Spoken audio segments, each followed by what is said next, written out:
Yo les gens, j'espère que vous allez bien, je vous retrouve aujourd'hui pour une nouvelle vidéo sur The Crew 2, une vidéo dans laquelle on va partir ensemble pour un nouveau test, amélioration, customisation de cette voiture, la Mitsubishi FTO, qui arrive avec la mise à jour de demain. J'ai pu tester la mise à jour en avance, enregistrer un petit peu de gameplay dessus, donc pas de panique de votre côté, si cette voiture n'est pas encore disponible, c'est évidemment normal. D'ailleurs, avec cette mise à jour, comme pour la précédente, je vais pouvoir participer à un petit challenge communautaire que je ferai d'ailleurs en live, donc je vous invite évidemment à vous abonner si ce n'est pas encore fait, si vous souhaitez être notifié lorsque je sors une nouvelle vidéo ou un nouveau live.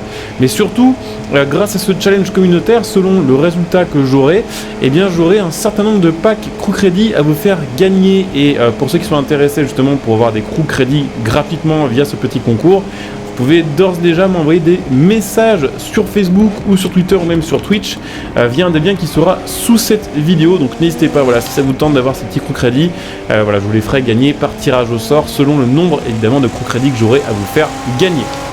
Donc voilà, petite Mitsubishi FTO qui arrive avec cette mise à jour, et je suis assez content qu'ils aient ajouté ce modèle là, puisque la Mitsubishi FTO n'est pas forcément une voiture qu'on s'attend forcément à retrouver sur ce genre de jeu. C'est un modèle pas forcément oublié mais qui n'existe plus et qui a fait peut-être moins parler, voilà, qu'une Lancer chez Mitsubishi ou qu'une GTO, aussi appelée un 3000 GT, alors que la FTO est une petite sportive assez sympathique du début des années 90. Alors c'est une voiture qu'on avait aussi à l'époque sur certains Gran Turismo, si je dis pas de bêtises, mais je crois que j'ai jamais eu l'occasion de faire un gameplay sur cette voiture là sur aucun des jeux que j'ai fait sur ma chaîne YouTube, donc c'est plutôt cool. Ça nous fait un nouveau modèle à ajouter à la liste des tests et améliorations. Donc petite Mitsubishi FTO en version Miviec V6 qu'on a ici, donc c'est la plus grosse version. Je savais même pas d'ailleurs qu'il y a eu des versions V6 là-dessus. La voiture est quand même assez petite, mais ils ont réussi à caler un moteur V6 sur celui-ci. Donc c'est un V6 2 litres, hein, c'est un V6 petite cylindrique qui est sorti aux alentours des 185 chevaux. La voiture est assez légère, c'est une propulsion qui fait aux alentours des 1200 kg. Les performances sont assez cool, le 0 à 100 se fait en 7 secondes et la vitesse de pointe est aux alentours des 220 km/h. Et honnêtement, dans les années 90, pour une petite sportive, une sportive d'entre de gamme, c'était plutôt cool. Voilà, c'était des bonnes performances. Bon, évidemment, c'était moins performant qu'une Lancer de l'époque ou qu'une 3000 GT. C'était pas non plus les mêmes puissances, c'était pas non plus, on va dire, la même gamme de véhicules. Donc ouais, c'est un V6 assez spécial dessus, c'est le Miviec, hein, c'est un petit peu le VTEC de chez Mitsubishi, puisque ce moteur-là avait une technologie qui faisait varier tout simplement le calage des soupapes pour avoir tout simplement une meilleure optimisation du couple à bas régime et une meilleure optimisation de la puissance à haut régime, ce qui permettait de rouler souple avec du couple à bas régime et d'avoir un peu de patate si on voulait se la jouer sport, on va dire, à haute performance, à haut régime. Donc ça c'était assez cool, et on a effectivement la version Miviec ici, c'est écrit sur le côté Miviec. Miviec d'ailleurs, c'est pas Miviec, c'est Miviec. Donc voilà, petite voiture qui sera disponible au salon auto en street race, et puis évidemment, comme vous le savez, il y aura probablement un de ces jours un autre pack sur cette mise à jour dans laquelle il y aura d'autres voitures à débloquer ou à acheter, et évidemment à ce moment-là je vous les montrerai aussi sur la chaîne YouTube. Donc voilà, encore une fois, pensez à vous abonner, et puis comme je disais tout à l'heure, n'hésitez pas à rejoindre les réseaux sociaux de la chaîne pour les prochaines news, pour envoyer des messages privés, pour les concours. Je vous montrerai aussi évidemment un petit peu la vue intérieure de cette voiture là. Oh, ok, on a un RHD qui est plutôt sympa. Bah comme d'hab, de toute façon j'ai envie de dire sur The Crew 2, la modélisation des voitures est globalement bonne, que ce soit l'intérieur, que ce soit l'extérieur, le rendu des matériaux, le rendu des reflets, le choix des finitions est en général plutôt cool. Donc ça fait plutôt plaisir. Même j'ai envie de dire graphiquement, c'est vrai qu'avec les dernières mises à jour qu'ils ont fait, avec l'augmentation de certains petits graphismes, certains détails, bah, le jeu rend quand même mieux. Hein. C'est toujours pas incroyable, c'est toujours pas du niveau de certains concurrents, mais faut le dire, c'est mieux, et quand c'est mieux, bah, il faut pas hésiter à le dire. Donc, ce que je vous propose du coup, c'est d'aller un petit peu améliorer cette voiture, et la customiser aussi, voir un petit peu ce qu'on peut faire dessus. Elle est assez cool, hein. J'aime bien ce profil, ça me fait un peu penser à une Fiat coupé aussi, je sais plus si c'est vraiment le nom de cette Fiat là, qui était un coupé sport de chez Alpha aussi, pareil, des années 90. Alors on va se l'améliorer, je sais pas si la puissance va être énorme, mais bon, on a quand même potentiellement une voiture qui va être assez performante, puisqu'on voit qu'on a déjà le 0 à 100 en 2 secondes 8. Alors attendez, je regarde un truc, sans amélioration. Au niveau du 0 à 100, on était à combien sur ce jeu? Alors c'est pas mentionné malheureusement, 187 chevaux, elle a fait un peu plus que ce que je pensais, il me semblait que la version V6 de litre était moins performante que ça. Mais ok, du coup on a effectivement Des performances qui sont un peu meilleures qu'en vrai, je pense. Mais bon. Après, bon, c'est une version spéciale qu'on a de la FTO. C'est pas la FTO basique. C'est la FTO édition GP qui est un peu plus performante. D'ailleurs, peut-être qu'elle a d'autres spécificités que j'ignore. Je vous disais, c'est pas forcément un modèle que je connais ultra bien. Mais bon, ça sort comme 750 chevaux, 0 à 100, 2 secondes 6, jeu latéraux 1 tout pile. Et puis 400 DA, 9,47. Donc c'est plutôt pas mal. Voilà, c'est dans la moyenne. Hein, c'est pas mauvais. Et c'est pas insane non plus. On va aller regarder les customisations. Puis après, on ira se faire un petit chrono avec sur un des circuits du jeu pour voir un petit peu comment ça rend niveau perf. Alors on a 3 peintures officielles, le rouge qui est assez stylé sur cette voiture là, noir et blanc, bon c'est du classique mais ça passe plutôt bien, je sais pas si je vais la laisser blanche ou si on la change de couleur, on verra selon un petit peu les customs. Alors évidemment vous voyez en haut à droite que j'ai 99 millions de crédits, 99 millions de bucks, comme je vous le disais, c'est un accès spécial à la mise à jour que j'ai eu en avance sur un compte prêté par Ubisoft et du coup bah évidemment il y a un compte complété à 100% avec vraiment beaucoup de choses débloquées dessus et beaucoup d'argent, donc c'est pas un glitch, c'est tout simplement un compte spécial. Donc pas mal de petites custom. Bon après je vais poser ça pour l'instant mais on verra, on adaptera comme d'habitude un petit peu. Putain ça lui fait une gueule un peu de MX5, j'aime bien ça. Hop, c'est un peu large quand même au niveau de la lame. Ouf, ok. Ah c'est dommage, on peut pas avoir l'intercouleur sans cette lame là. Dommage, j'aurais bien aimé avoir l'intercouleur plus, pourquoi pas la lame carbone, mais sans les splitters. Les splitters sont vraiment archi violents, là ça fait un peu too much. Surtout c'est dommage, j'aime pas trop quand les splitters du haut dépassent sur ceux du bas. Bon voilà, après c'est une question de goût. Alors c'est quoi la modif là? Ici c'est la forme des pare-chocs, ok tout simplement. Et la forme des feux. Donc soit classique feu noir, soit paupières de phare, ce qui est assez cool aussi, soit feu complètement transparent. On va mettre ça comme ça. Les ailes élargies ou élargies carbone, on verra si on les met. Les jantes, qu'un seul type de jante Mitsubishi, qu'un seul, on va dire, type de jante stock. Après, bon, évidemment, il y a les jantes du jeu, on va peut-être les changer, je trouve que les jantes de base n'ont rien d'exceptionnel sur cette voiture-là. Après, est-ce qu'on va forcément trouver quelque chose qui va rendre mieux que ça, je sais pas. Ouais, les 27 qui sont cool, qui rendent bien sur cette voiture-là, je trouve. Les 36 aussi, les 36 sont cool. Les 36 sont très chouettes, je vais peut-être mettre ça d'ailleurs. Je vais quand même aller jusqu'au bout de la liste. Bon, ça, je suis un peu moins fan. Ça, c'est cool aussi, mais ça fait trop récent pour la bagnole. Ça passe très très bien aussi, les 55. Mais je pense que j'ai déjà mis sur beaucoup de bagnoles, donc on va peut-être pas remettre ça encore une fois de plus. Et je pense ouais, qu'on va aller mettre les 36. J'ai bien aimé, ça changeait un peu, puisque j'ai pas mis beaucoup de fois ces jantes-là, je crois. Ça fait un peu, ça fait un peu jante JDM, quoi, hein, des années 2000. Donc ça passe bien, on va les laisser comme ça pour l'instant, on verra la couleur des jantes après. Par contre, on peut les mettre en taille un peu plus grande, histoire que ça rentre bien. Genre 2 crans au-dessus. Tac, les étriers, bah pareil, on changera la couleur après. Qu'est-ce qu'on a d'autre? On a les rétros carbone, pourquoi pas. Ou carbone sport. On va les mettre en carbone classique. Bas de caisse custom. Assez sympa aussi avec la petite lame carbone. J'hésite à mettre un peu de carbone, pourquoi pas cette voiture-là, ça changerait un peu. Peut-être bien mettre ça. Alors ça en fait c'est pas vraiment du carbone, ou alors c'est un autre type de carbone, mais c'est plus noir mat en fait que carbone. On peut mettre ça, on verra ce que ça donnera après. Les ailes élargies ou élargies carbone. Aileron carbone, version R du coup. Sans aileron, ce qui fait un peu bizarre, ça lui fait un cul très très chelou. Gros aileron, format Lancer qui est chouette aussi. Ou très gros aileron, ou très très très gros aileron. On va voir, j'aime bien celui-ci, je vous avoue. Après celui-là est cool aussi, et celui-là aussi. Hein. Qu'est-ce que ça donnerait là? C'est peut-être un peu fat. Et celui-ci, ça pourrait le faire. Et celui-ci...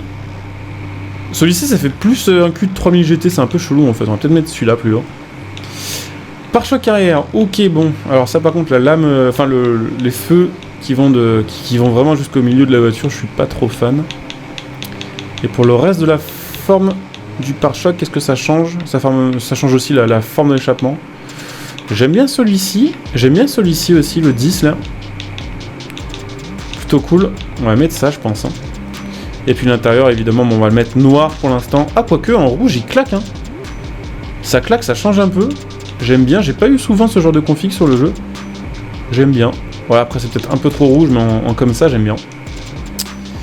Mais ouais, on va peut-être changer du coup à l'avant 2-3 petits trucs. Le pare-choc, je suis pas convaincu. En fait, je préférais la lame. En fait, je préférais cette forme de pare-choc là, mais avec la lame noire. Malheureusement, il le propose pas.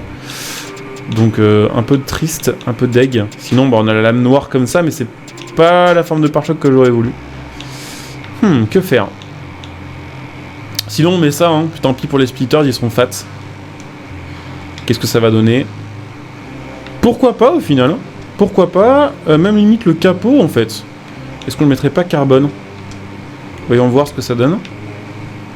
Ça lui fait une bonne gueule, hein. Avec les petites paupières de phare.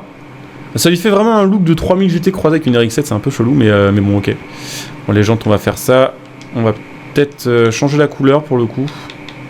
Mettre un gris un peu plus foncé, mais pas noir non plus. Et là, il faut imaginer donc évidemment que la voiture va être rabaissée grâce aux améliorations qu'on a mis. Alors ça, on ne voit pas dans le menu performance, mais elle va être rabaissée. Et on peut voir peut-être pour mettre d'autres configs de pneus, peut-être des pneus un peu plus... Ah, j'ai pas tout débloqué sur ce compte-là, dommage. Alors voyons voir qu'est-ce qu'on a. On a les asphaltes classiques, les étirés, les alpha slick, les asphaltes pardon, les performances qui sont cool aussi, ou les étirés lissés. Il n'y a pas plus gros comme... j'ai l'impression que les pneus sont fins quoi. Au final je trouve que les plus cool c'est ceux de base en fait.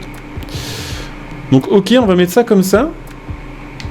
Ce qui est dommage, c'est qu'on peut pas changer la largeur des voies, par contre ça fait un peu chelou là, non? On a l'impression que les routes devant elles sont rentrées dans la carrosserie, genre en mode tortue. Un peu con. Mais à part ça, la config est plutôt propre. L'aileron est assez fat quand même aussi à l'arrière, mais ça lui fait une gueule assez agressive. Je pense que vous apprécierez. Oh, il y a un gros effet à origine qui est sympa. Hein. Alors un peu un effet turbo. Putain, ils ont modifié la physique aussi, non, avec cette mage. C'est beaucoup plus agréable. Je me suis pas forcément rendu compte de ça avant, parce que la voiture était peut-être pas ultra performante, mais maintenant qu'elle est bien boostée, genre ça se conduit pas pareil, hein. Il y a eu je pense qu'il y a eu une match de la physique, hein. Genre l'appui de la voiture est différent, et même en drift c'est complètement différent d'avant. Alors je sais pas, c'est peut-être une question de réglage, mais c'est grave, enfin c'est beaucoup mieux qu'avant en fait, hein. Alors je m'attendais pas à ça, mais c'est très très cool comme changement. Je sais pas si ça fait partie vraiment de la mise à jour ou si c'est juste moi qui le remarque maintenant. Mais c'est cool, hein. Du coup, ouais, effectivement, pour ceux qui, pour l'instant, jusqu'ici, étaient un peu, pas forcément contre TC2, mais contre jouer à The Crew 2 plutôt, parce que les graphismes et parce que la physique, sachez que bah, les graphismes ont été améliorés depuis la sortie, et sachez que la physique aussi, hein, et ça c'est tout nouveau, même l'effet de vitesse, en fait, j'ai l'impression que c'est mieux. Et je sais pas, c'est peut-être dans ma tête, mais j'ai l'impression qu'il y a des choses qui sont un peu plus agréables à jouer. En tout cas, sachez que ouais, si le jeu vous botte, vous pouvez l'avoir via mon lien Instant Gaming à prix réduit, hein. Ça vous permettra de soutenir ma chaîne tout en profitant de tarifs assez sympas sur l'achat de ce jeu. Je crois qu'il est à moins de 9 balles hein, sur Instant Gaming ce jeu là. Donc pensez hein, si le vous tente ou si vous avez d'autres jeux à acheter, des DLC, des cartes d'abonnement ou quoi, allez prendre via mon lien Instant Gaming parce que ça me soutient gratos par la même occasion et vous avez des petits bonus. Enfin pas des bonus pardon, qu'est-ce que je raconte, vous avez des prix assez sympas sur l'achat de vos jeux et autres. Donc n'hésitez pas, je la trouve plutôt cool, elle est sympa à conduire. Après ce qu'on va se faire quand même, évidemment pour la science, on va se faire un petit street race, on va se lancer le strip sud, et puis on va voir quel chrono on arrive à faire avec celle-ci. Si on arrive à faire moins d'une minute 40, c'est vraiment une bonne voiture. Si on fait entre une 40 et une 50, c'est normal moyen. Et au-dessus d'une 50, c'est une voiture à balade, c'est une voiture pour le fun, ce sera pas une voiture performance. Mais elle a l'air d'être plutôt cool. J'ai pas encore testé le nitro d'ailleurs. Donc c'est parti avec la FTO, on va voir un petit peu ce que ça donne niveau chrono. Je trouve que c'est un très bon ajout en tout cas. Alors je sais pas ce que ça vaudra niveau perf sur le jeu, j'ai pas encore testé. Enfin assez en tout cas. Mais dans tous les cas je trouve que c'est un bon ajout parce qu'ils prennent un peu de risque en fait. C'est pas forcément une voiture. Je sais pas, après peut-être que c'est quelque chose comme modèle qui était très demandé par la communauté sur les forums The Crew 2 et autres. Mais j'ai l'impression que c'est pas forcément un modèle dont on entend très souvent parler sur les forums, sur les demandes de jeux. Donc c'est cool qu'ils aient ajouté ça si c'est un ajout de leur part, même voilà, si c'est une demande de la communauté. Ça change un peu, entre guillemets, des listes de voitures très consensuelles à la Forza Horizon 5. Alors ce qui est cool aussi, parce qu'effectivement sur Horizon 5, ils ont décidé d'ajouter quasiment que des voitures qui étaient demandées depuis longtemps par la communauté. Ce qui fait qu'effectivement la communauté est très contente. On a par exemple l'ajout de la M4, de la RS7 nouvelle génération, ce genre de trucs. Mais ce qui fait qu'on n'a pas tant de surprises que ça. On n'a pas vraiment de modèle un peu sorti du chapeau qui sort du lot, on va dire ça comme ça. Donc c'est cool, voilà, que sur The Crew 2 on a un peu une autre philosophie, en sachant que des fois ils font aussi vraiment appel, on va dire, aux joueurs pour choisir des modèles. Que parfois du coup on a vraiment les deux en fait, on a des ajouts très consensuels, des trucs qui font plaisir un peu à tout le monde, comme la Chiron 300+, la Bugatti voiture noire, la RS5 nouvelle génération entre guillemets qui avait été ajoutée sur le jeu bien avant Horizon 5 par exemple. Donc ça c'est cool, d'un côté il y a ça, et puis d'un côté on sent que les développeurs se font un peu kiffer. Ils ajoutent des trucs qui doivent probablement les intéresser plus que certains autres ajouts demandés par les joueurs. Et voilà, la fusion du 2 marche bien sur The Crew 2, c'est quelque chose qui a toujours été fait je trouve depuis la sortie du jeu, avec je sais pas, l'ajout de la Egoista par exemple, qui n'était pas forcément un modèle très connu, très demandé par la communauté, mais qui au final est une voiture qui est pas mal utilisée et qui a été beaucoup utilisée. Donc c'est cool. La voiture en plus ça fait plutôt un bon chrono, une 40K, donc c'est dans la moyenne plutôt bonne, voilà, hein, c'est pas insane mais c'est plutôt cool. Après bon, faudrait voir avec des réglages, faudrait voir aussi en optimisant un peu les trages et tout. Mais elle est cool, elle part un peu du cul, mais elle a quand même pas mal d'appui bizarrement, c'est assez cool à conduire. Franchement je sais pas, si quelqu'un pourra me dire peut-être en commentaire si la physique a été spécialement modifiée avec cette mise à jour, ou si ça date de l'ancienne et que j'ai pas trop eu l'occasion d'en profiter parce que j'ai fait surtout de la hypercar sur glace pour les défis communautaires, je sais pas. En tout cas, très très cool. On va se faire aussi une petite pointe de vitesse pour terminer cette vidéo. Et puis le temps qu'on se la fait, le temps qu'on se téléporte et tout ce qui va avec, j'en profite du coup pour faire l'outro de cette vidéo, hein, pour vous rappeler qu'évidemment, vous pouvez laisser le petit like si vous avez apprécié cette vidéo. Il faut laisser évidemment aussi un petit commentaire pour me dire ce que vous pensez de cette voiture, pour me dire si, tiens, pourquoi pas, ce que vous pensez globalement des ajouts sur The Crew 2, si vous trouvez qu'il y a assez de modèles ajoutés, si vous trouvez que c'est bien justement ce mix entre les modèles demandés par la communauté et d'autres ajouts un peu plus inattendus. Donc dites-moi un petit peu en commentaire ce que vous en pensez.